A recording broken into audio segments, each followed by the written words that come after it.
You may have heard about a national fireworks shortage this year, but were things really that bad here in the four-state area? Some Joplin area fireworks dealers shed some light on the situation. Coming up. More bodies have now been found in the Surfside, Florida condo tower collapse now that the entire building is completely demolished. I'm Phil Keating in Surfside with the latest details coming up. The four states' most watched news starts now. Thank you for joining us tonight. I'm Jordan Abbey. Two people died in separate Northeast Oklahoma crashes on the 4th of July. One was on West 100 Road, northeast of Copen, Oklahoma. Highway Patrol says 29-year-old Ethan Smith of Caney, Kansas was killed when the pickup he was driving hit a bridge, went off the road and struck a tree. The other crash was on US 59 south of Jay, Oklahoma late last night. Highway Patrol says 45-year-old Ricky Greenfeather of Veneta was driving a motorcycle that went off the road at a curve and hit a sign. Greenfeather died at the scene. A passenger on the motorcycle, 46-year-old Amy Rico of Grove, Oklahoma, was flown by helicopter to a Joplin hospital, then treated, later released. Doug Caddy joining us now. Firstly, the forecast. No complaints, really. No, it actually turned out to be a really good holiday weekend for us. Of course, it was warm. It's July, but we didn't have the really high humidity, which makes it feel a little bit better. 87-64 for us today. Normal high, average high is 90 degrees for this time of the year. But clear skies, nothing is going on here. Really nothing is going on across the entire Central Plains. You have the monsoon out to the west, our next little system moving into the northern parts of the plains. Temps right now, mainly sitting into the mid to upper 70s, but we don't have much humidity, so that always makes it feel a little bit better. 65 later on tonight, pushing 90 for us tomorrow. We also have some rain chances in the forecast, so of course we're going to go over that here in just a bit. All right, Doug, thanks so much. Millions of Americans celebrated Independence Day yesterday, 4th of July, right? Some organizations have kept the festivities going today. Fort Scott National Historic Site hosted a discussion about small arms and had guided tours around the fort. There was also a photo exhibit looking at the history of combat photography. It's always been a dream of mine to be a park ranger and to work for the National Park Service. I grew up going to national parks as a kid, and so really having the honor of preserving and protecting these places so that people can have those experiences like I did when I was a kid, it's really impactful for me, and I love doing this job. Fort also hosted events over the weekend, including a history lesson on the summer of 1861 and artillery demonstrations. There was quite a bit of talk about a national fireworks shortage this year, with the 4th of July now in our rearview mirrors. KOA's Mike Mahoney reached out to Joplin area sellers to find out how this year's Independence Day compared to 2020.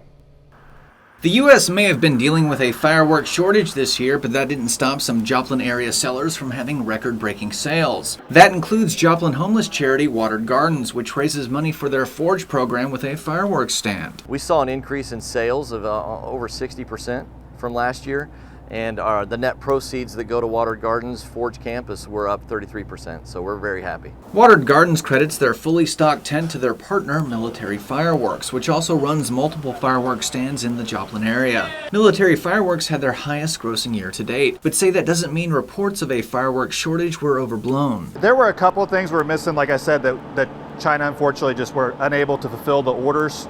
But for the most part, I don't think anybody noticed any difference in our tents. We're fully stocked, I would say 99% stocked, and we had overabundance of fireworks. As you can see, we're unloading tons right now. Military Fireworks Operations Manager Jody Richards says their secret to success this year was simply ordering early. Those orders were filled, of course, before everyone that ordered this spring, but that's the way we do business. Things worked out for Watered Gardens and Military Fireworks in 2021, but Jody isn't convinced this is the last we've heard of a national fireworks shortage. We work with several distributors. That's another reason why we can deliver as much product as we can. And what we're hearing from them, they expect 3 to 4 years before the firework shortage, quote unquote shortage, gets back to normal. For China to catch up fulfilling all the orders. In Jasper County, Mike Mahoney, KOAM News. Watered Gardens workers say they raised almost $10,000 through fireworks sales this year, and that's going to help them put 2 people through their Forge program. Humboldt, Kansas used to be classified as a food desert because of a lack of grocery store in that area, but a recent opening changed all that. The new grocery store named Our Market took over the location of the old Moon's Hometown Market, which closed more than a year ago. Our Market is a family-owned store that's trying to provide fresh, local products. The owners say they saw more than 300 customers on their opening day. There's been so many hurdles and ups and downs that it's so good to just get it open. It's not perfect by any means. It's going to take me a while, take my husband a while, to kind of get our bearings and get our feet underneath us. But it just feels so good just to be open and knowing that there's customers in the store. Our Market opened July 1st, but they're going to host their grand opening event this Saturday. Rockabilly and country performer and Tulsa native Sanford Clark has died at the age of 85. Clark's publicist and fellow performer Johnny Vallis said Clark died yesterday at Mercy Hospital in Joplin, where he had been receiving cancer treatment before he contracted the coronavirus. Clark was born in 1935 in Tulsa, raised in Phoenix, where he first began performing in the early 1950s. His hit song, The Fool, reached number 7 on the Billboard Top 100. The song was later recorded by several other well-known artists, including Elvis Presley and the Animals. The Delta variant of COVID-19 remains a cause of concern as Americans gathered in large groups over the weekend to celebrate the 4th of July. Fox News correspondent Mark Meredith has the latest. With the pandemic subsiding, Americans spent their holiday weekend celebrating without masks and without fear of the coronavirus. President Biden says the U.S. is closer to ever from defeating a pandemic that's killed more than 605,000 Americans. Today, all across this nation, we can say with confidence, America is coming back together. Today, we are closer than ever to declaring our independence from a deadly virus. But the White House admits its battle against coronavirus is not over yet. The Biden administration missed its self-imposed vaccination targets, and COVID-19 cases are on the rise in a handful of states where inoculation rates are below average. Health officials are also increasingly concerned with the so-called Delta variant of the virus spreading. The president using his 4th of July address to urge skeptical Americans to roll up their sleeves. My fellow Americans, it's the most patriotic thing you can do. So please, if you haven't gotten vaccinated, do it now. Meantime, across the pond, British Prime Minister Boris Johnson says his country should be able to ease most of their health restrictions later this month. Johnson says his team will look at a number of factors, including data on vaccination rates, before making a final decision next week. But critics fear it may be too soon to lift restrictions, with the Delta variant being blamed for a rise of infections in the UK. As I say, this pandemic is far from over, but we must remain cautious. The U.S. also making it very clear it wants to stand by its goals to send millions of vaccine doses overseas to help countries struggling with the pandemic. At the White House, Mark Meredith, Fox News. The search for victims of the Surfside building collapse goes into its 12th day now, with rescuers hoping to find more of those unaccounted for in the Surfside building collapse. Fox News correspondent Phil Keating has more. As rescue operations continue in Surfside, more bodies have been found. Since the first responders were able to resume their work on the collapse last night, we have very sadly recovered 3 additional victims. The Champlain Towers were taken down late Sunday over fears Storm Elsa may do it on her own. Officials say this decision was not made lightly. To collapse an entire apartment building is a devastating decision, and the demolition was in no way a decision that I made lightly. Bringing the building down in a controlled manner was critical to expanding our scope of search. Truly, we could not continue without bringing this building down. Florida Governor Ron DeSantis says the implosion will help rescuers speed up the search, since they now have full access to more of the remains. The pile that was closest to the remaining structure was effectively inaccessible by our search and rescue people. And so when I went out there this morning, of course, the whole building's now down. They were on that pile that had been difficult for them to access. And so they're making a lot of progress with the search effort in that part. Miami-Dade County Mayor says the world is watching and praying for everyone affected by this disaster. The world is mourning for those who lost their loved ones and for those who are waiting for news. Some good news for the Surfside rescue operations is that Tropical Storm Elsa has now veered a little bit to the west, meaning Miami-Dade County should suffer far less wind and far less rain than originally expected. In Surfside, Florida, Phil Keating, Fox News. KOAM News at 9 and Fox 14 takes this time to honor another four-state hero. Stephen Jennings sent St. Louis Marines, a native of Carthage, Missouri. Jennings won the National Defense Medal. We are proud to thank and salute Stephen Jennings. He's tonight's four-state hero. Doug is next with a complete look at the forecast, and later in sports, the Joplin Outlaws back on the diamond, taking on the division rival Nevada Griffins.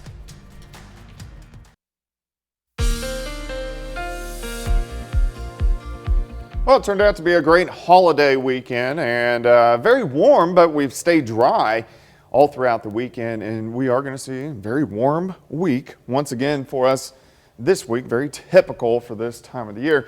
Some scattered thunderstorms Wednesday, thunderstorms again for the weekend. Of course, you can always get my long-range forecast on my month-long blog. That is KOAMnewsnow.com. Looks pretty good. Great time lapse. Indigo Sky Casino and Resort. Of course, Indigo is just outside of Seneca, Missouri. Looks pretty good. We had those cumulus clouds kind of popping up during the afternoon hours, but our temperatures fairly steady. We did go upper 80s yesterday. We dropped back into the 60s. We went right back up into the upper 80s once again for us today. And temps right now, they're not bad. Mainly upper 70s, 77 Neosho, Miami, Pittsburgh, 79 in Chanute. Independence is sitting at about 77, but thankfully our humidity is not too high. It has creeped up a little bit over the past couple days, but still not that bad. Kind of dew point sitting right around 65 degrees, so it's a little sticky out there, but that is really just about it. Looks good right now. 7th and range line currently outside 77. Feels like 79. Humidity is at 66%, but nothing going on the radar. We are dry. In fact, Kansas, Missouri, Arkansas, Oklahoma, all staying dry. Showers and thunderstorms kind of rotating around us. Here's our next little wave. This will affect us by Wednesday. This will give us chances for some showers and thunderstorms. Let's drop south. We got tropical storm Elsa, which is spinning right across parts of Cuba. Has actually weakened some because it's been on land, clocking winds at 50 miles per hour. Will not become a hurricane, but it will stay a tropical storm as it rides up the western side of Florida and then eventually makes landfall late tomorrow night and into Wednesday. The main threat there is just going to be kind of high surf and also some rain. For us back home, we are going to drop back into the mid-60s for overnight lows tonight. It looks pretty good tomorrow. I think partly sunny skies. Temperatures are going to warm up. We're going to push 90. 65 to start, 83 by noon. High temp right around 89 during the afternoon hours. Let's go into tomorrow night. Still partly cloudy skies. And then by Wednesday, we're going to see this next storm system move in. It's going to give us scattered showers and thunderstorms, mainly during the afternoon. Here's 1 p.m.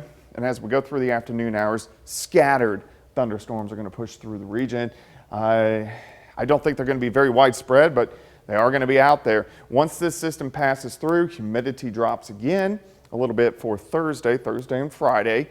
Look pretty good. And then as we head toward the weekend, so here's Friday afternoon, into the weekend, chances for showers and thunderstorms increase again, and we'll kind of stick around for us next weekend. 89 tomorrow, 90 on Wednesday, 88 Thursday, 93 on Friday, and then temperatures cool back down a bit with those rain chances as we head into the weekend. Again, you couldn't have ordered a better weekend. It's great. It was great. All right, we'll see you in a little bit. Thanks so much, Doug. Next, preparing for a lot of rain and strong winds. Here in Key West, Florida, it is a party until the final hours, but Florida and other states are bracing for Tropical Storm Elsa. I'm Matt Finn in Key West. Grab a cup. People in the Florida Keys are bracing for the impact of Tropical Storm Elsa. The system pummeled Cuba, leaving behind widespread damage. Fox News correspondent Matt Finn has more. Storm Elsa is churning toward the U.S., threatening the lower Florida Keys with heavy rain, gusty winds, and potential storm surge through Tuesday. More than a dozen counties are under a state of emergency ahead of Elsa's arrival, but Governor Ron DeSantis says he doesn't expect widespread evacuations to take place. You may have a local emergency manager recommend an evacuation, and if that's the case, then heed that. But I think we're really looking at folks who are special needs or power dependent. After Elsa passes the Keys, it's expected to threaten the entire west coast of Florida. The National Hurricane Center says parts of the coast could see tornadoes and up to 4 feet of storm surge.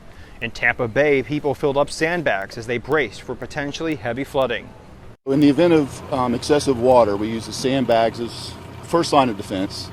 Visqueen or plastic of some sort. Behind that, you're going to sandbag any entryway, so your front door, back door, whatever area is prone to water coming up to the house. I get enough to, when people need them, I can drop them off. Elsa was the first Atlantic hurricane of the 2021 season. It was downgraded to a tropical storm over the weekend before pummeling Cuba's southern coast with heavy rain and winds around 65 miles per hour. Elsa also left behind widespread damage in the Caribbean, killing at least 3 people and causing dozens of homes to collapse. And later this week, Tropical Storm Elsa could have impact in the state of Georgia and the Carolinas. In Key West, Matt Finn, Fox News. Coming up, D.C.'s long to-do list. Well, the summer doldrums and Congress still has a lot to do. I'm Doug Luzader in Washington. We'll have more on efforts to raise the nation's debt ceiling and pass a big infrastructure bill just ahead. We're just weeks away from a possible crisis in Washington. The federal government will soon be up against its debt limit. As Fox News correspondent Doug Luzader reports from the nation's capital, the congressional to-do list keeps getting longer and longer. Congress should take a lesson from the parts of the country that have faced scorching heat in recent days, because things are about to get very intense on Capitol Hill this summer. Failing to increase the debt limit would have absolutely catastrophic economic consequences. Treasury Secretary Janet Yellen has already warned lawmakers that they need to raise the country's debt limit ASAP before we're unable to borrow more money. And because the federal debt has been skyrocketing in recent years, this will be a battle.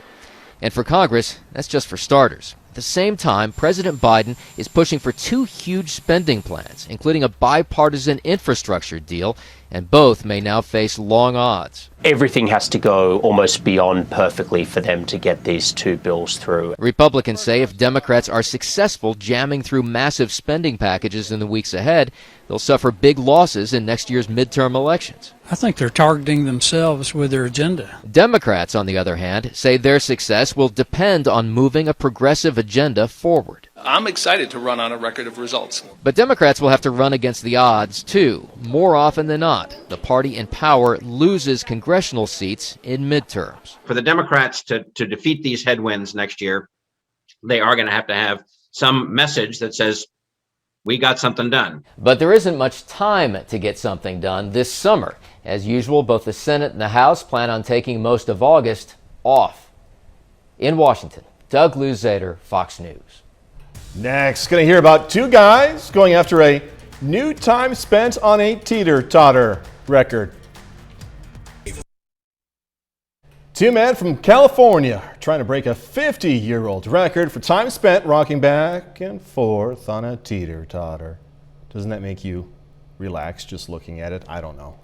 Back in 1971, an 18-year-old Chuck Walker read about 2 hamburger shop workers in Southern Cal who had set a teeter-totter world record by spending 168 consecutive hours on that teeter-totter. A month later, he and a buddy beat the record, spending 216 hours on a teeter-totter in a Sacramento parking lot. Well, 50 years later, Walker is trying to beat his own record. In case you're wondering, Walker does get to go off the teeter-totter, he and his buddy, to go to the bathroom. Restaurants in the area have been bringing them food, and the guys say they've gotten even a little shut-eye on the teeter-totter. Walker and his best bud are planning to stay on the teeter-totter through July 10th, and obviously the name of the game is slowly but surely. Don't want to use all your energy at once, right? 30 more minutes, news, weather, and sports coming away. Among other stories, the latest on the Pope's recovery after colon surgery. If you feel like there aren't a lot of clothing sales happening right now, you're right. And if you want to watch a movie in an actual cinema, you may want to go to sooner rather than later. Fox Business Network's Lillian Wu has these stories and more in today's Fox Business Briefs. If you're looking to buy new clothes, now may not be the best time. As lockdown restrictions ease and businesses begin to reopen their doors, demand for new clothes is skyrocketing. It's become harder for consumers to find good deals and sales on new outfits as more stores begin selling their items at full price. According to a retail analyst at BMO Capital Markets, there were 32% fewer clothing items on sale during the second half of this year compared to the same time last year. Car rental prices are continuing to go up, and Americans are more ready than ever to get back on the road and begin traveling again. Hertz, which filed for bankruptcy during the height of the pandemic last year, even announced its recovery from debt as the economy reopens and people look to get back on the road. And trouble could be brewing for movie theaters as the latest COVID variant continues to spread. Since March, box office sales have been steadily increasing as around 80% of movie theaters reopen their doors. But as cases of the Delta variant increase, many worry government-imposed restrictions could make a comeback, possibly forcing cinemas to once again close their doors. For more stories, log on to foxbusiness.com. In New York, I'm Lillian Wu. Tyson Food is recalling millions of pounds of chicken products. The USDA released a statement saying nearly 8.5 million pounds of Tyson chicken were possibly contaminated with listeria. Among the frozen, fully cooked chicken products being recalled are Tyson pulled chicken breast, Tyson fully cooked diced grilled chicken breast with rib meat, Tyson fully cooked charbroiled boneless chicken meat for fajitas, as well as others. According to the release, the contaminated items were made between December 26th of 2020 and April 13th of 2021. Cost of some favorite brand food and beverage items will soon be costing you more. General Mills and Constellation Brands says they're going to be raising prices on the products. General Mills, known for its cereals, of course, and other food lines such as Pillsbury and Betty Crocker, said during a conference call that it's going to raise food prices. It's expecting 7% inflation and higher costs over capacity and logistics. Beverage company Constellation, which includes Corona and Modelo beer and Svedka vodka, says it expects second-half hikes in prices over restart issues in its businesses as post-pandemic business returns. Studies suggest sugary drinks may be contributing to a rise in colorectal cancers among younger people. Rates of colon and rectal cancers in people under 50 have seen a sharp increase in recent years. Studies show people born around 1990 have twice the risk of colon cancer and 4 times the risk of rectal cancer than those born around 1950. Researchers believe that although sales for sugar-sweetened drinks have declined in recent years, the percentage of calories consumed in sugar drinks rose dramatically from between 1977 and 2001. Race, BMI, smoking, alcohol use, and physical activity are also said to be factors. Now, the study also adds that the absolute risk for colon cancer in younger adults is said to be small. Can't recall if your car has had an order for a recall. Maybe that's you, I don't know. A new tool from a federal agency could ease your mind. The National Highway Traffic Safety Administration wants to help drivers safely stay on or off the roads for that matter, especially if a recall's been ordered. The agency has developed an online dashboard, so to speak, to help users search its database, going back to 50 years ago. The dashboard can sort, filter, keyword search, and export data in different formats. Data can also be arranged in charts and graphs if you so want. The dashboard isn't just for owners, it's for anyone looking for recall information. Go to nhtsa.gov, and look for the recall dashboard link on the homepage. Thousands of people sending their prayers to the Pope as the leader of the Catholic faith went into surgery Sunday. Fox News' Jillian Nato has the latest details on the operation and the state of his health after this procedure. I ask you to pray for the Pope. Pray in a special way. The Pope needs your prayers. Thank you. The leader of the Catholic faith is known for praying for others, but days before he went into surgery, Pope Francis asked members of the public to pray for him. The 84-year-old was then admitted to a hospital in Rome Sunday for an operation regarding his colon. Still, even with countless prayers, going under the knife can be nerve-wracking for anyone. Being a Christian believer, this moment feels like an anxious and worrying situation. However, it has been announced that it is a routine surgery. The Vatican says the Pope's surgery was planned, adding the procedure was to help the narrowing of his large intestine caused by inflammation in the colon. Health officials say the medical issue can lead to pain, discomfort, and even internal bleeding. Pope Francis was placed under general anesthesia and, according to a Vatican spokesperson, quote, reacted well to the operation. He's now expected to remain in the hospital for a few days. I wish the Pope a fast recovery. Prior to his surgery, Pope Francis kept a very busy schedule, meeting with leaders from Iraq, Lebanon, and the U.S. Days before, he met with U.S. Secretary of State Antony Blinken in a private audience Monday where the Pope expressed his, quote, affection and his attention to the people of the United States. Jill Nato, Fox News. A bit later, how a group of young women in East Africa are turning traditional gender roles upside down.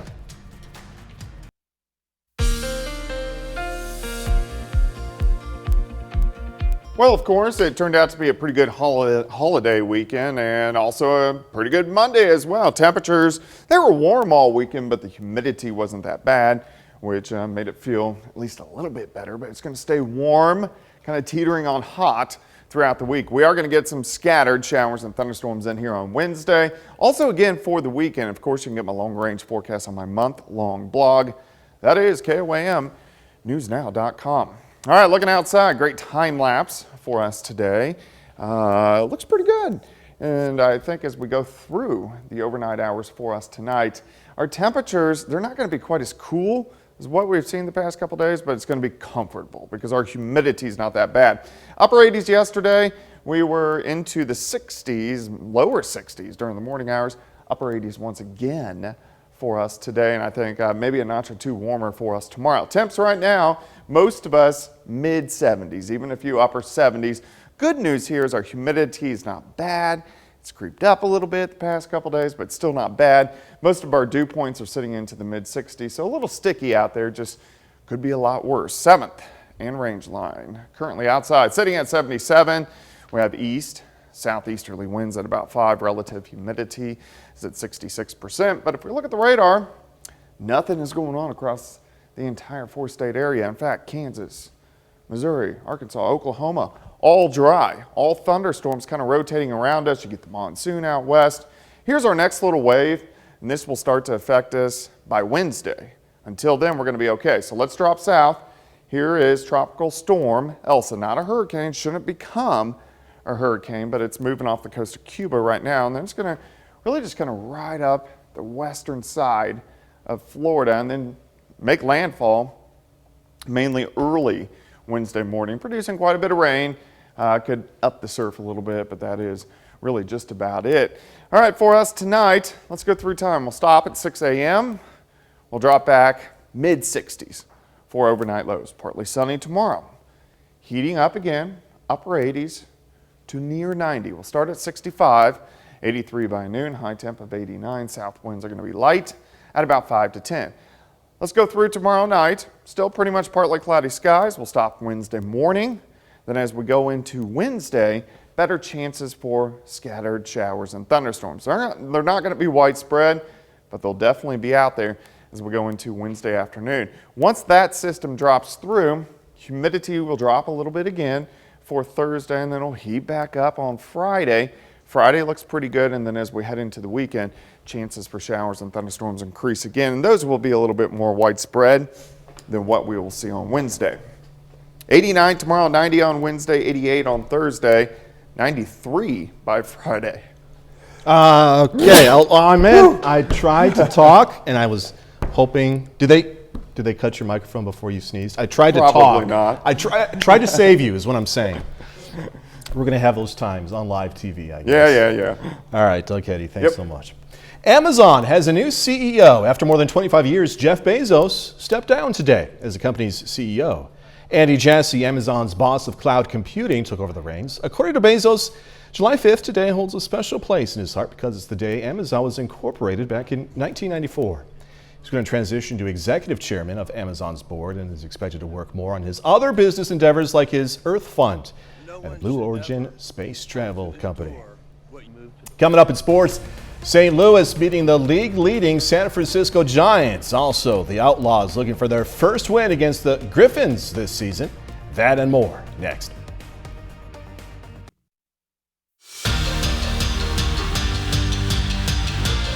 The Joplin Outlaws are back in action at home tonight for a division matchup against the Nevada Griffins. It's the first of 10 straight division games for the Outlaws. They currently sit in first place in the South with a 10-9 record. Joplin is 0-2 against Nevada this season. With 2 outs in the bottom of the first, Logan Klein, he goes deep to left over the fence for a solo home run. Outlaws lead 1-0. Same inning, Caleb Fearstake knocks it in over the shortstop's head for a base hit.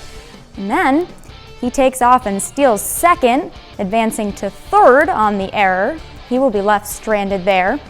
In the second, Caleb McAllister gets the strikeout for the third out, and the Outlaws keep their lead. In extra innings now, Nevada takes a 4-3 lead in the 10th. We're halfway through the Major League Baseball season, and the Cardinals are 10 games back. Today they continue a road trip, visiting the #1 team in baseball. Series opener here against the Giants, scoreless in the 6th, Edmundo Sosa goes down the line. Wilmer Flores is there with a lightning-fast reaction, makes the stop and the throw to first for the out. Next inning, Cards break through. Nolan Arenado gets the Cards' first hit of the game into left. And later, 2 on, Matt Carpenter goes deep, just misses the homer, off the wall though. 2 runs still score for St. Louis, and Carpenter lands on third. Cards hang on, big road win as they take down the Giants 5-3. The Royals are looking to get back in the win column today, hosting the Reds. The Reds take a late lead with a 4-run 7th inning. It's 5-2. Carlos Santana and Jorge Soler with RBI doubles for the Royals. Heading into a break in their schedule, Sporting Kansas City sits at the top of the MLS standings. A 2-0 win on Sunday night against a good LA Galaxy team earned Sporting Kansas City the first place spot in the MLS. The club has 26 points with an 8-3-2 record. Sporting Kansas City enters a 2-week break in their schedule, returning to the pitch on the 21st against San Jose. We'll be back with more news after this. A group of young women in East Africa are turning traditional gender roles upside down. As Deborah Patta shows us, the female rangers known as Team Lioness are helping the local wildlife and their community. It's early morning and everyone is already up. The men tend cattle. The women's job is to milk them. Everyone knows their place, but today the routine's been disrupted. Team Lioness has arrived, but these rangers are not working. They've come bearing gifts. Their colleague Ruth Siketa has just had a baby, and they have big plans for little newborn Beatrice. One day she will be a ranger. Team Lion Cub. Yeah. 24-year-old Purity Lakara cuddles baby Beatrice. She knows if she had not become a ranger, motherhood was all her future would have held. Women are only allowed to stay at home, looking after the kids and giving birth. We are not meant to stay just at home, no. We were educated to come and change the world. So that's what we are doing right now.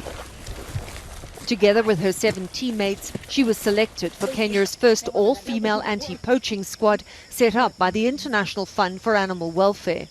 But IFAW's East Africa Director James Isicher explains it was a tough pitch to the local elders. This community, the Maasai community, is a very patriarchal community where the men have all the say. In fact, we faced quite an uphill task convincing the men to allow us to recruit Team Lioness. These trailblazing women serve as the first line of defense against poaching. They are training and coming back and matching the men or the male rangers boot for boot.